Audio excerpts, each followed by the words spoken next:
Coming up on the Threat Status Podcast, we talk to Dr. Amos Fox, a retired U.S. Army Lieutenant Colonel, Arizona State University professor, and the managing editor of Small Wars Journal, about whether the U.S. military is too obsessed with drones and whether FOMO, the fear of missing out, is driving the Pentagon's approach to modern technology. And then we break down all the developments in the U.S. Iran war and the Defense Department's messy, complicated breakup with AI company Anthropic. Don't forget to go to WashingtonTimes.com and sign up for the daily Threat Status newsletter.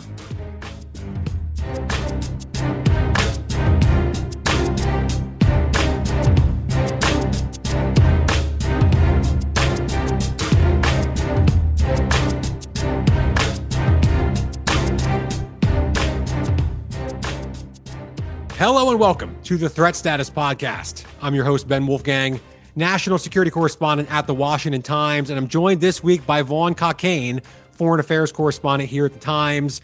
We've got a lot to discuss, Vaughn, of course, because this is our first show since the major war erupted in the Mideast with the U.S. and Israel attacking Iran and Iran retaliating by seemingly trying to attack everyone.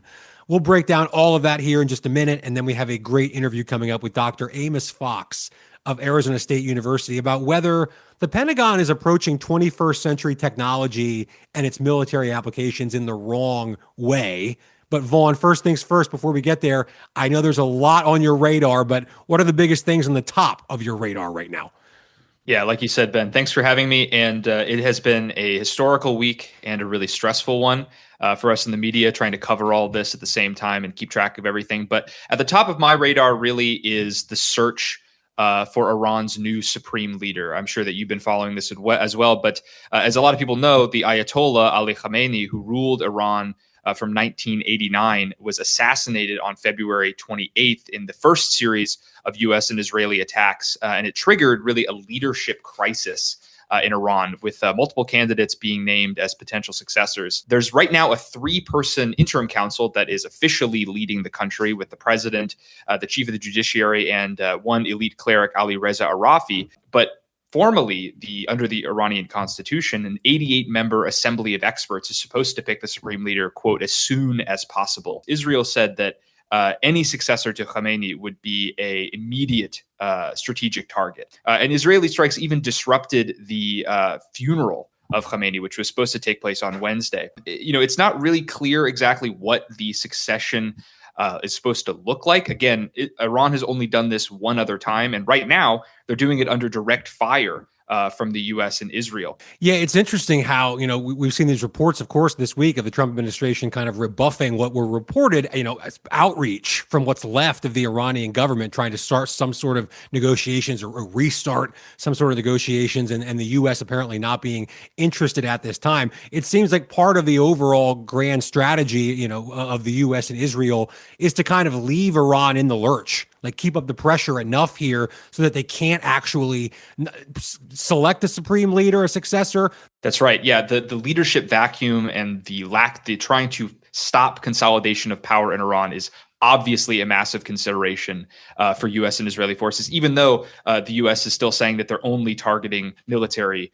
positions. In the same vein, talking about this sort of consolidation of leadership and factionalism within Iran, there's reports this week, and this is next up on the radar, there's reports this week that Iraqi Kurdish militia are being funded and supported militarily and from an intelligence perspective by the CIA and the US to try to maybe start a ground offensive in Iran. The CIA apparently, according to certain reports this week, have been working to arm Kurdish forces along the Iraq-Iran border, with Irani Kurdish militia groups expected to take part in ground operations within weeks, even days. Several Kurdish and Iranian factions based in northern Iraq have said that they're positioning themselves and awaiting conditions to be, quote, suitable. Still, this is something that's like a developing situation, and there are numerous different Kurdish militias and opposition factions, both within Iraq and some even covertly in Iran. And so it's not entirely clear the extent of U.S. support, and it's not clear when anything like this would even happen. Yeah, and it can be risky business, this sort of thing, because you never know how it's going to shake out in the future. There are any number of examples we could talk about through history where you maybe arm a group that's on your side now, and 10, 15 years later, they end up not being on your side, as we, of course, saw with the Mujahideen in Afghanistan, eventually the Taliban, leaving behind stuff in Afghanistan years ago that now is left behind for the Taliban. You start introducing a lot of variables into these situations. If you start arming people, giving them U.S. equipment, U.S. munitions, you never kind of know where that's going to lead in the future. Yeah, this whole concept of blowback. I mean, Exactly. it's something we're going to have to watch. Among, the U.S. and Israeli attacks, Iran has continued to retaliate against Gulf and regional powers in the Middle East, which has kind of created a crisis for U.S. and for American citizens living in the Middle East or working there. And the State Department has kind of struggled with this messaging and trying to get people out over the past week. Originally, earlier this week, there was an automated message that Americans, if they called the State Department hotline, were told effectively that the State Department can't help them. The State Department has kind of switched now to be a little bit more out in the open about wanting to help Americans, saying that they're going to work with charter jets and military aircraft to get people out of the region. But, it's a dangerous situation for people still in the Middle East. Yeah, and it's amazing. You and I have been watching sort of the messaging snafu, if you want to call it that, from this administration. Initially this borderline, we can't help you, you're on your own stance that it seemed like they were taking in the early half of the week, and obviously that's not tenable. Both, including from a political position here domestically, because the outcry that we started to hear from Capitol Hill and elsewhere was getting louder and louder. So they've changed course. It's interesting to me, Vaughn, having covered almost 5 years ago now, the U.S. withdrawal from Afghanistan and how chaotic that was with our inability to get people out quickly. I know this is really difficult stuff when you're talking about trying to get large numbers of people out of war zones. In this case, we're talking about how many countries, 7, 8, 9, 10, maybe more countries where you're trying to evacuate people from. I'm certainly not suggesting that's easy by any stretch of the imagination, but it is interesting now that we seem to keep running into this problem as the United States, as a national security, foreign policy, logistical infrastructure in this country. It doesn't seem great at being able to get people out of dangerous situations quickly. I'm not sure if maybe there's no answer. Maybe this literally is the best you can do in a circumstance like this. But man, that's of little comfort to folks who are stuck there and their families, worrying if they're going to be safe. Look, there are obviously endless angles to this Iran story, Vaughn. I want to mention two others quickly. A U.S. submarine sinking an Iranian warship. For the first time the U.S. military has done that since World War II, and only the fourth time worldwide since World War II, that sort of sub attack, torpedo attack from a sub has taken place. So that's a big deal. We're watching that. And by the time you all listen to this on Friday morning, we'll be watching a major meeting between key White House officials and leading defense industry firms, including RTX, Lockheed Martin, L3 Harris, and others. The administration is going to push those companies, sources tell us at Threat Status, they're going to push those companies to speed up production of munitions, things like solid rocket motors that power U.S. missile systems and other components of both offensive and defensive weapons the U.S. is using now in the Mideast. Tomahawk missiles, THAAD missile defense systems, Patriot missile batteries, and a bunch of others. The stockpiles of all of these, Vaughn, as you've been writing about all week, are decreasing pretty quickly. And of course they are. The U.S. has been bombing Iran at a pretty frantic pace. Iran's been firing off drones and ballistic missiles at an even more frantic pace all over the region. President Trump can say we have all the munitions we need to fight forever. It's just clearly not the case. Key senators of both parties told Threat Status this week they're worried about the munition stockpiles, and it's obvious the administration is too, or this meeting wouldn't even be happening. So, it's also worth, I think, taking a second and stepping back and thinking about how we are still kind of in this situation that for years, U.S. defense industry insiders have said we needed to try to avoid, which is shooting down cheap drones with expensive missiles. Now, Iran, of course, is also firing ballistic missiles, so that's kind of a different ballgame. But a lot of these attacks do involve drone swarms, and the things that the U.S. and its allies are using to take them out are still way more expensive than Iranian Shahed drones, for example, which cost as little as $20,000 a piece. So, we've talked for months and years on this show about electronic warfare and signal jamming and lasers and directed energy and all this other kind of stuff the military wants to use, some of which is in development and sort of prototypes being used now to take care of drones in situations like this. But at the end of the day, right now, we're relying a lot more than I thought we would on expensive missile systems to kind of deal with these threats right now. Yeah, no, I know that. I mean, it's absolutely the case that it costs more money to shoot a missile out of the air than it does to launch one. Same with drones. I mean, it's something that people, when they heard that the president say that we have infinite munitions, I mean, everybody that covers this space immediately said that that's not true.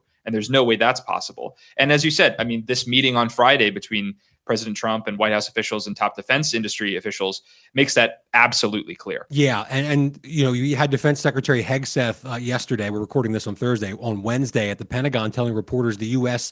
Believes it has air superiority over Iran, and so is going to be able to move to shorter range munitions. Not like Tomahawk missiles, for example, or longer range strike capabilities. So, I think part of that is driven by the fact that, yes, the U.S. does indeed largely has air superiority over Iran, but also we might be running out of those longer range munitions and kind of need to maybe change strategy in some way, shape, or form and use shorter range munitions for that reason. The Pentagon's, of course, not going to say that as the reason, but you can read between the lines when you sort of cover this on a day-to-day basis as we do. Last thing, Vaughn, quickly. The fallout for Iranian partners, namely China and Russia. Iran is, of course, a member of the Axis of Authoritarians, as are China, Russia, North Korea. We'll see if Iran's still a member of that group, depending on what his government looks like when this is all said and done. But look, for Russia, this could be good economically because countries like China need more Russian oil. It's already lost, for the most part, Venezuelan oil supplies. It's going to lose a lot of Iranian supply as well. But there's bad news for Russia and China because they're potentially losing a key ally in the region. One of the most dangerous parts of the axis of authoritarians has always been its geographic makeup, right? You have China, North Korea in Asia, Russia on the eastern front of Europe, Iran in the Middle East, and sort of affiliate members of the axis, Venezuela and Cuba in the Western Hemisphere.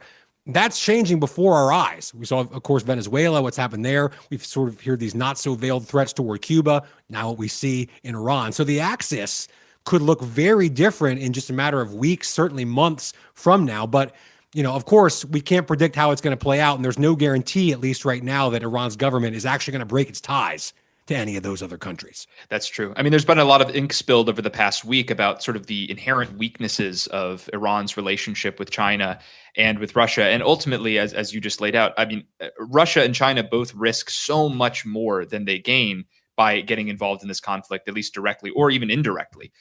So yeah, like we said, it's a very fluid situation. But China has definitely expended the most in terms of its diplomatic support to trying to end the war.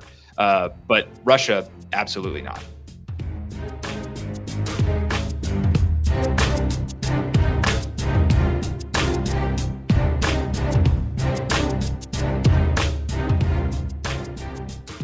And we are joined now by Dr. Amos Fox, retired U.S. Army Lieutenant Colonel, and now a professor of practice at Arizona State University's Future Security Initiative and the managing editor of Small Wars Journal. Dr. Fox, you also host the Revolution in Military Affairs podcast, which I highly recommend. We can never have too many good podcasts on these issues. So thanks for all the great work you do, and thanks for coming on the Threat Status podcast. Hey, Ben, thanks a lot. I appreciate it. And guys, thank you as well. So, some folks, I guess, might describe you as a little bit of a contrarian, I guess, on some issues of modern day military doctrine or philosophy. I think a skeptic of military futurism is how I saw one description of it. This is interesting for us because we have guests on this show all the time, from Pentagon officials, retired military officers, defense industry executives, talking about technology, AI, autonomous systems, drones, which we'll get into a lot more as we go along here. But big picture, to kind of get started here, do you think there's a strategic mistake potentially happening right now in terms of this fusion that looks to be taking place, from my vantage point at least, between the U.S. military and private industry, especially on the tech side? I know you're obviously not arguing against technological advancement, of course, that's inevitable, but is there a fundamental problem in the way the U.S., the Pentagon, seems to be viewing certain kinds of technology and the roles they'll play in actual combat scenarios in the future? The short answer is yes. It seems to be that there's a high degree of FOMO going on, fear of missing out, that's driving a lot of the tech innovation, as opposed to requirements-based tech innovation, finding what's required, what's needed, seeing if there's technology available, or asking for technology to be created to solve that problem. And instead, it's all these technologies exist. Other people have these technologies, other states, other actors have these technologies. And we feel like we can't miss out on that. And so we need to incorporate it and do it the way they do it, or do it slightly different. I would say, too, I would define myself as a realist more so. If I had to give myself an ist title, or maybe, and this is going to be a hard one to say, but a practicalist. I'm practical about how wars are actually fought and how technology should be integrated within how the military operates. Okay. I don't want to get too deep in the weeds here on this situation that's unfolding with Anthropic, the company, of course, that makes Claude AI and is objecting to this idea of the military using Claude AI for deadly military missions or surveillance or things like that. But I'm curious if we drill down a little bit into what we're talking about here, this focus on technology, the interweaving of the Pentagon with commercial cutting edge technology. Do you see that as creating unforeseen problems down the road, like beyond necessarily, tactical or strategic or operational problems with actual military operations on the ground, battles, combat?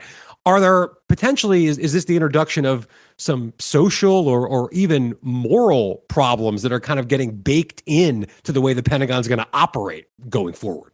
Yeah, I think there are definitely some conflicts of interest as it relates to a lot of the things that you just highlighted. There's the moral component. There's also the component of those organizations and who they exist and who their shareholders are.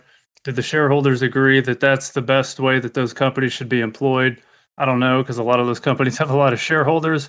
At the same time, too, I think it creates, I don't know what a good word is or a good phrase, but I'll use domestic creep. It could make a situation where those technologies slowly creep into the civilian aspect or the civilian side of life. And so military technology slowly bleeds into being used for civilian purposes, domestic surveillance, things like that, which I think would be moving in a very, very bad direction. Amos, it's Guy. It's interesting what you said on the culture of FOMO or fear of missing out. I want to talk about drones because, full disclosure, you reached out to us after some recent episodes that we did about drones, and you seemed pretty eager to offer some perspective. So, the Pentagon is in the midst of its DDI, its major drone dominance initiative. It wants a bunch of companies to build a lot of small drones, so-called SUAS. So the U.S. is the dominant power, more than China, more than Russia, when it comes to drones in general.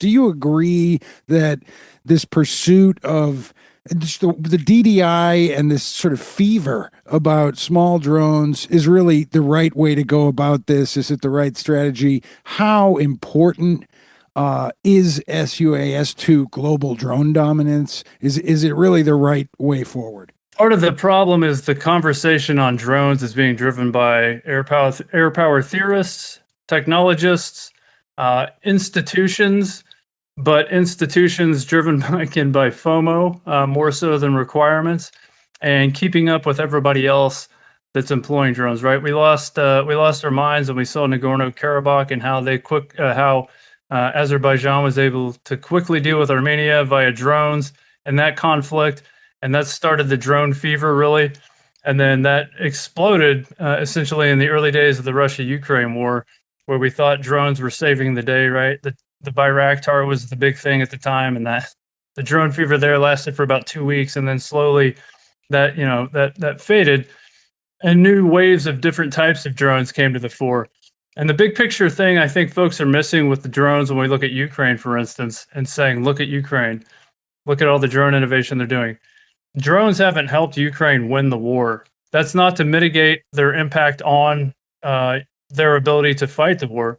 Drones have prevented Ukraine from losing the war, and that is impressive in itself, but they haven't done it alone. It's the combination of drones and other capabilities that have done that. And drones are compensating for the lack of other capabilities. They're compensating for the lack of firepower.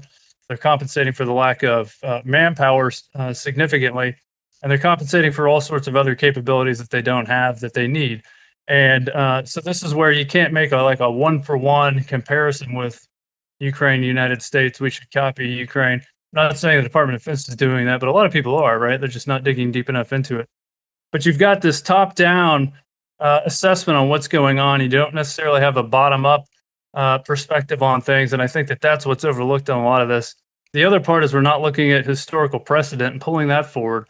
Part of the problem that I tend to have with the futurist crowd is they look at what is possible in the future and think that they can shape things to what their preferred outcome is and their preferred way of doing things. But they forget that that isn't always the case, and everything tends to always be sub-optimized when you set down that path of preferable. And so that's what I talk about. This phrase is almost becoming a bad phrase, but continuities, right? There are many continuities that you just can't shake in war, no matter how hard we try. And there's been all these different transformation initiatives. It's almost like a 20-year cycle if you look back, right? We've got one going on now. Rumsfeld had one. McNamara at the early stages of the Vietnam War had one. Second World War period really has just been this iterative thing of we're going to be the guys that make this transformation work. And then inevitably it falls short to some degree. And the big part that is getting overlooked in all this is the idea of control. Drones don't allow you to control the situation. And that's really what goes to the winning and losing of war. And control is control of territory, control of politics, control of the population. Drones don't allow you to do that. And so that's really my big beef. I don't not like drones. I think they're very useful. But selling your soul, selling off land power for drones, I think, is a mistake and stepping in the wrong direction because it forgets about the requirement for control. This is kind of a comment, but I'm going to try to turn it into a question. I mean, some argue that this focus, particularly on small drones, within the context of what we've learned from the Ukraine conflict, that small drones are actually kind of tying you to trench warfare. They're limited. They have limited flight distances. They're limiting weather conditions, etc. Whereas bigger systems, for instance, Sky Guardian, General Atomics, or even this CCA, right? There's this whole competition going on that doesn't get much attention the way the Drone Dominance Initiative does for this collaborative combat aircraft. As far as I understand it, Anduril and General Atomics are competing right now to deliver essentially a fighter jet level drone that is pilotless that could have a nesting doll capability almost to shed out smaller drones. Is that something that is needed in this kind of great power moment, or is that more of what you're talking about, which is this kind of futurist infatuation with, let's have a pilotless fighter jet and get these companies to spend all this money developing it? I think that it actually is needed. I do think there's a requirement that exists for that. But the problem with moving forward down really any of these paths is that they present a paradox, really, if you will. And you highlighted the paradox. The more that we inject small UAS or large UAS, the more that we make the battlefield observable, this whole idea of battlefield transparency, the more the threat, whomever that might be, is going to try and hide from being detected or being targeted. And so that's going to make war more urban, right? Because where would you hide? What's the best cover that you can find if you're not out in the open? Well, it's probably in a building, right? So you're going to go into buildings. Military forces that aren't necessarily out in the open are going to gravitate towards cities for that reason. Cities are getting bigger. Also, urban sprawl is getting bigger. So the ability to get away from cities is going to be challenging.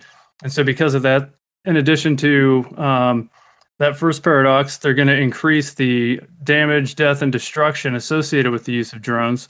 So the idea that somehow drones are going to make things more sexy, sleek, and less deadly and destructive is a misnomer. I think it's actually going to contribute to the urbanization of conflict. It's also going to cause conflict to go longer because as threats are hiding in urban areas, it's going to be harder to, let's just say, take care of that problem, right? And the longer it is to take care of that problem, the longer the conflict draws out. The longer the conflict draws out, the more death, destruction, and resources you're expending. So it's going to get more costly for yourself. So even though these drones may be cheap and inexpensive, the duration that causes things to expand and the amount of additional resources that are going to have to get to that must be applied to address those now challenging security problems is going to continue to snowball. And so these are the things, I was in a tech conference in Budapest in December.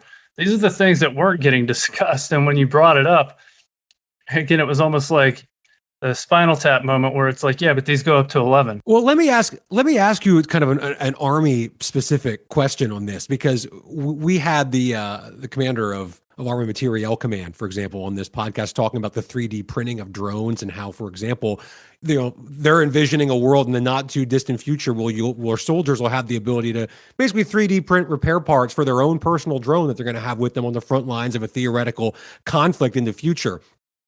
Do you think that's dangerous from sort of an army and soldiers perspective? To what degree do we need to have every single woman and man in the U.S. Army being familiar with how to put together or repair or operate or carry or 3D print stuff for their own drones? Does that aspect of it risk going overboard, you think? Potentially when they get out, that could be problematic, right? If you leave the military with that capability in your mind, and we've seen some folks leave the military and have some issues after service, that could pose a domestic problem for sure.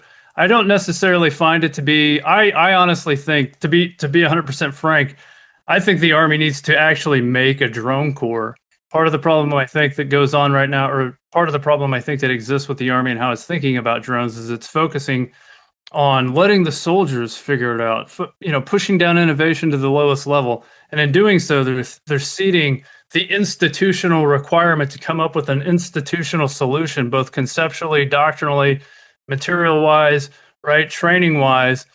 And there needs to be an actual organization that can address the drone problem. And really, we may get there, we may not, but the air-ground littoral, this nice squishy space in between the land and where fixed-wing aircraft typically operate, that's the Army's airspace, and it needs to own it. And that's why I think the Army actually needs a drone corps, almost like the World War II era Army Air Corps, to own that airspace.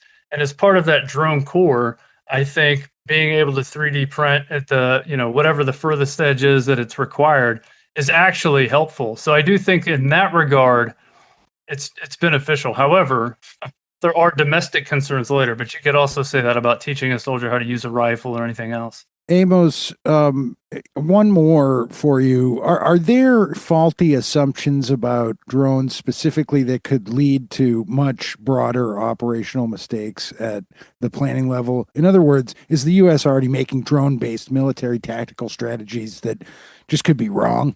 Or are we making assumptions about, say, a China-Taiwan conflict, for example, that just are off the mark? Is it a mistake, for instance, for Indo-PACOM to be trying to build a, quote, hellscape of drones that could keep the Chinese from operating waters around Taiwan or airspace over Taiwan?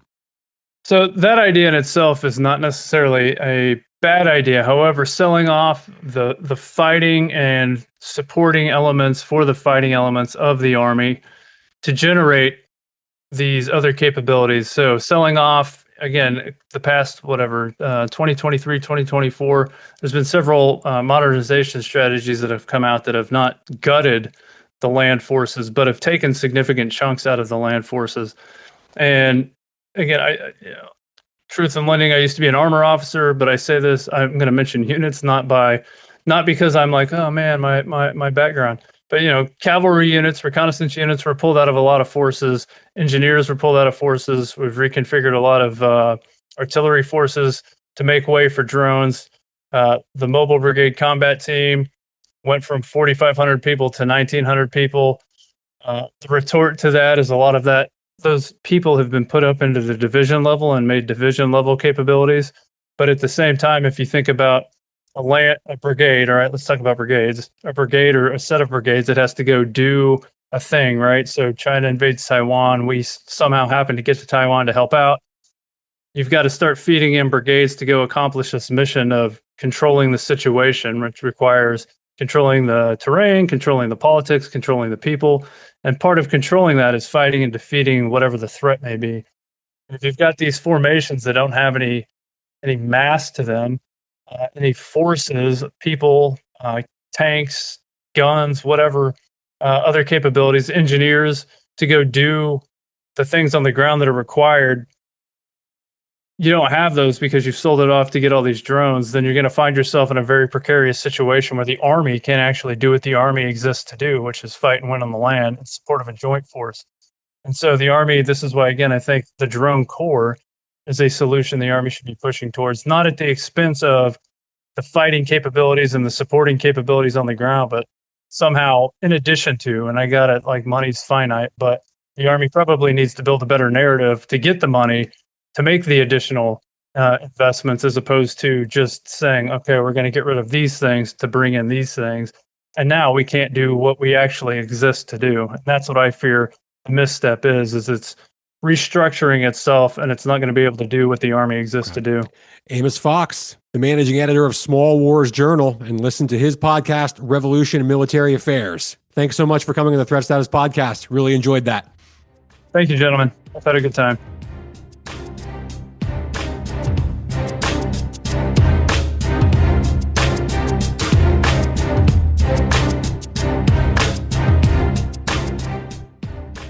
And it's time now for Threat of the Week, our weekly segment here in the show where we each identify a threat, whether it's here at home domestically or in some corner of the world that we think is impacting U.S. national security right now, this week, as you listen to the show. And Vaughn, my threat of the week is the Pentagon's situationship with AI companies Anthropic and OpenAI. This probably would have been our top story this week were it not for the Iran war, because Defense Secretary Pete Hegseth late last week declared Anthropic to be a supply chain risk to U.S. national security after the two sides could not agree on how the military should use Claude AI. The military wanted unlimited use. Anthropic wanted ironclad assurances that Claude could never be used for mass surveillance or for the development of autonomous weapons. The supply chain risk designation is a big deal because it basically means that not only will Anthropic lose roughly $200 million in federal government contracts, any other company that wants contracts can't do business with Anthropic. So this could almost be not a death knell for the company, but a huge blow to its potential growth if this were to stick. So now there are reports this week that Anthropic's actually back in talks with the Pentagon. So maybe the two sides are realizing how messy this whole thing could become. But if it follows as it's projected to right now, and Anthropic is kicked out of the government and Claude AI is removed from the U.S. military, what's going to take its place? And that's where OpenAI, led by CEO Sam Altman, comes into the picture, because his company made a deal with the Pentagon to allow the military to use its AI in place of Claude. So we'll see. This is my threat this week, Vaughn, because over the next few months, if the U.S. military is actually going to go through a complex process of trying to pull Claude AI out of all sorts of military applications and replace it with OpenAI, that's a really tough thing to do while you are simultaneously fighting multiple military campaigns, complex military campaigns, multi-domain, all around the world. In the Mideast, we're seeing the Iran wars we've talked about, for 15 minutes now. Just this week, we saw the U.S. and Ecuador launching joint missions against drug traffickers. So we can go on with all the corners of the world the U.S. military is operating in right now. But in any one of those, if all of a sudden tasks that you've been relying on AI to do for you, now they don't work because there's some technical glitch, because the changeover from Anthropic to OpenAI wasn't as seamless as everybody hoped that it would be, there could be major national security implications from that. And that's why it's my threat of the week. Yeah, I mean, that's definitely the biggest story outside of war, and it's still unclear related to the war. It's unclear to what extent Anthropic is being used on the ground right now. So it's definitely something to keep watching. In terms for my threat of the week, it's this NATO shooting down a missile over Turkey, or bound for Turkey. On Wednesday, a NATO battery shot down a ballistic missile reportedly fired from Iran headed towards Turkish airspace. It's unclear really right now what exactly it was headed towards. Hegseth, Defense Secretary Hegseth, said there was no indication that the incident would trigger NATO's Article 5 collective defense provision. And NATO General Secretary Mark Rutte said the same. But it's clear that it's a manifestation of Iran's desire to expand this war, even though Iran has denied targeting Turkey. It's the missiles not only on Turkey, hitting Turkey, but also Cyprus and Azerbaijan, as well as the Gulf states, indicate that Iran is absolutely looking to expand this war to inflict as much damage, not only on the U.S., but its partners in the region as well. Yeah, I mean, it just seems like firing off missiles and drones pretty much everywhere was the strategy here. So it's a lot of collateral damage and folks getting caught up in that. That's for sure. So thank you for that, Vaughn. A huge thanks, of course, to Dr. Amos Fox for that good conversation about U.S. military and technology and drones. And most of all, a big thanks to all of you, our listeners. Go ahead, please hit that subscribe button, share with all of your friends, and we'll be back next week on the Threat Status Podcast.